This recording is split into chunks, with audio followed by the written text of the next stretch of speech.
முதலமைச்சர் செல்வி ஜெயலலிதா விரைவில் பூரண நலம் பெற வேண்டி பல்வேறு மாவட்டங்களில் பல்லாயிரக்கணக்கானோர் பங்கேற்ற சிறப்பு பூஜைகளும் பால்குட ஊர்வலங்களும் திருவிளக்கு பூஜைகளும் நடைபெற்றன. வடசென்னை வடக்கு மாவட்ட அஇஅதிமுக சார்பில் டாக்டர் ராதாகிருஷ்ணன் நகர் தொகுதிக்கு உட்பட்ட வியாசர்பாடி பேலிகான் முனீஸ்வரர் அங்காள ஈஸ்வரி காளியம்மன் ஆலயத்தில் 108 யாக குண்டங்கள் அமைத்து மகா வேள்வி நடைபெற்றது. 150 சிவாச்சாரியார்கள் ஏககால அஷ்டோத்திர மகா அமிர்த மிருத்யுஞ்சய யாகம், மகா கணபதி யாகம், மகா ஆயுஷ்ய யாகம் உள்ளிட்ட யாகங்கள் நடைபெற்றன.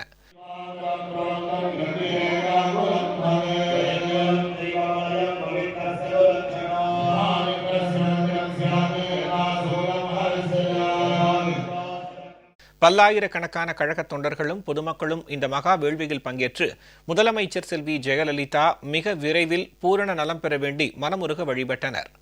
தேனி மாவட்ட அஇஅதிமுக சார்பில் போடிநாயக்கனூரில் உள்ள பள்ளி மைதானத்தில் மகா மிருத்யுஞ்சய ஹோமம், தன்வந்திரி ஹோமம் நடைபெற்றது. 10,000க்கும் மேற்பட்டோர் கலந்து கொண்ட இந்த சிறப்பு பூஜையில் 108 பெண்கள் பங்கேற்ற திருவிளக்கு பூஜையும் நடைபெற்றது.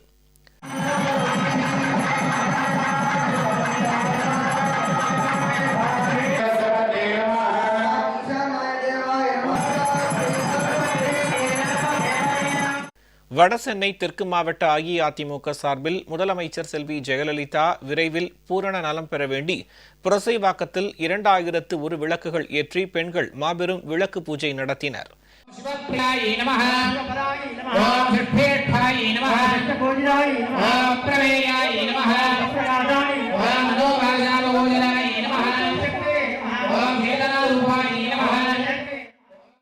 பல்லாயிரக்கணக்கான தொண்டர்கள் மற்றும் பொதுமக்கள் இந்த பூஜையில் கலந்து கொண்டனர்.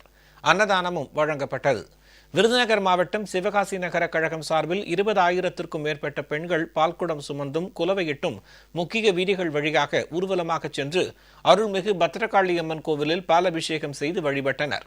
அம்மனுக்கு சிறப்பு அபிஷேக ஆராதனையும் நடைபெற்றது.